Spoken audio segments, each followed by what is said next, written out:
We have Jim Murray here, who is the former GM of the Philadelphia Eagles, and a whole host of other people. Right now, though, it's no party for local residents who pay more in this region than almost anywhere else in the country for their auto insurance. We're giving you an opportunity to tell us what you think about this, so if you want to join in, go ahead and give us a call. Remember, you can also email me or take our web poll at cn8.tv. Let's take our first call of the night and see what people are saying about auto insurance rates. Jean, hey, it's good to have you with us. It's your call. Hello, good evening.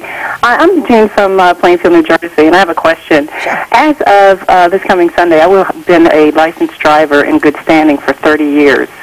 Yet every year, my insurance rate escalates. I know. And doesn't that make you crazy? The better you drive, the more you pay. And, is it because I'm getting older? My eyes are just as good as they were before, and I can't imagine why the rates keep escalating. And also, I wanted to know what prompted the departure of the carriers for personal auto lines out of New Jersey. All right, two good questions. Let's see if our special commissioner can respond to that.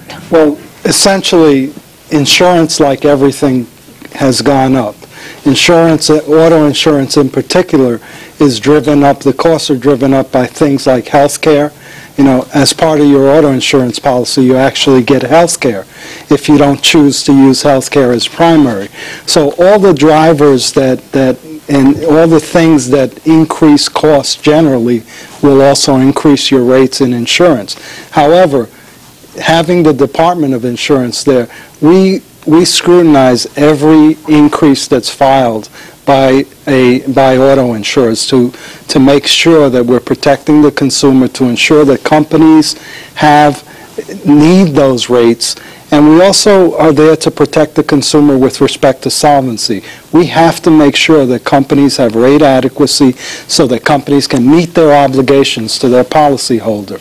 I know we're going to have a lot of questions specifically about why you pay what you do, or whether it has to do with your age or whatever. So go ahead and feel free. If we can come up with the answers for you, we're going to give that a try. I want to introduce John Teen, who's the president of the Insurance Council of New Jersey. He's here, and hopefully he'll be able to provide some light on this, including why do we pay more even as we get older? I thought after we hit 25 we were supposed to get a break, and like Gene said, it just doesn't happen. Well, the challenge is New Jersey's got a lot of things going against it. One, demographics. The challenge is we've got hundreds of thousands of accidents every year because we're a small state, got a lot of cars in it, and everybody hits each other. Plus, we're a state that's affluent. Most of the cars out there are late model cars that are expensive to repair. We also have great medical care. So the result is that if you're in an accident and you're injured, you're going to get the best medical care, but that also costs. And it's just volume. It's sheer volume. I don't think people realize that we have millions of claims every year. So I'm going to go back to the very first question that I asked at the beginning of this hour.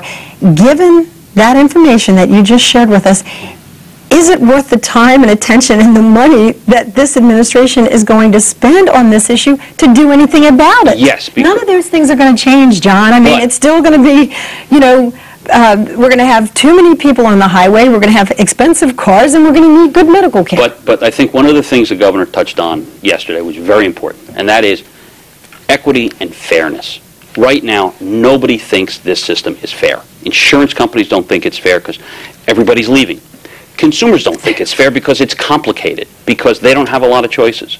And so, yes, will auto insurance always be expensive? Yes. But the system can be better because it can be fairer, it can be more understandable, and for the vast majority of drivers who are good, decent drivers, premiums can be less than they are. When you say less than they are, though, what are we talking about? I mean, are you going to make a significant difference in someone's annual payment, or are we talking 5% of the payment? If you're talking about the governor, I think the governor wants lower rates. In fairness to Mr. Teen in the industry, they want higher rates. They make more money when they get more adequate rates. Well, your view of adequate and drivers' view of adequate are radically different. We think rates are too high in New Jersey. We think maybe we have to lower the medical component. As you talked about, it's the second highest in the country. Maybe we have to have slightly less medical care and substantially lower premiums, because we pay way too much money every quarter or every 6 months to your companies, and most of the companies are not leaving the state. A couple are talking about leaving the state, but we're paying too much all the time. I will disagree with you. We have had 7 companies leave the state last year that wrote 130,000 vehicles We've got the state's #1 auto insurance carrier that insures literally 700,000, leaving as we speak, non-renewing 4,000 vehicles a month, and the state's 6th largest auto insurance carrier is poised to leave the state at the end of this year. I don't deny there's a very serious problem So we now have 20 companies left writing auto insurance. John, you've got to and that's recognize a there big are two difference. serious problems. The other serious problem is the cost that we drivers in New Jersey bear, and other drivers in the region, but particularly New Jersey, that's just out of control, and we have to get it under control for once. We haven't done it in a generation. Senator, I don't disagree with that. But let's deal with a real specific problem. If you remove the medical benefit on the automobile insurance policy, I suggest to you, Senator, that we will see a reduction. Let me give you a quick example. A trial attorney who's a mutual friend of yours and mine called me up. He said, I had a woman, she tripped and fell on a sidewalk in front of a store. She broke her nose, it had to be operated on. I had another client that was a passenger in an automobile. As a result of a side collision, she fractured her nose.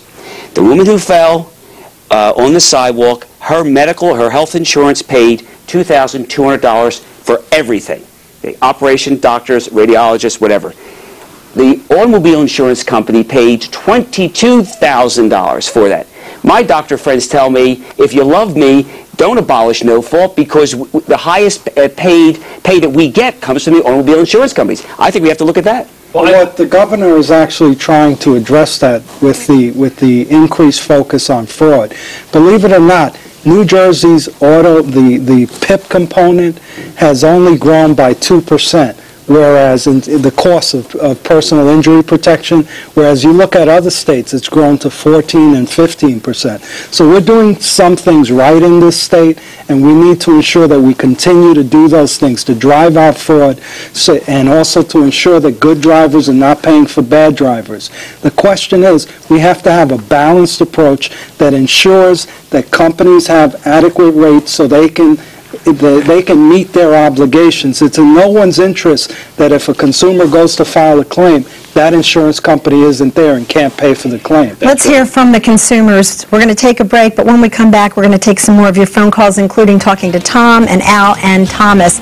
We want to know what you think about this auto insurance reform idea. Do you think it can work, or do you think we need to throw the whole thing out and start again? And when we come back, we're going to ask you how your rates compare. Do you think you pay too much?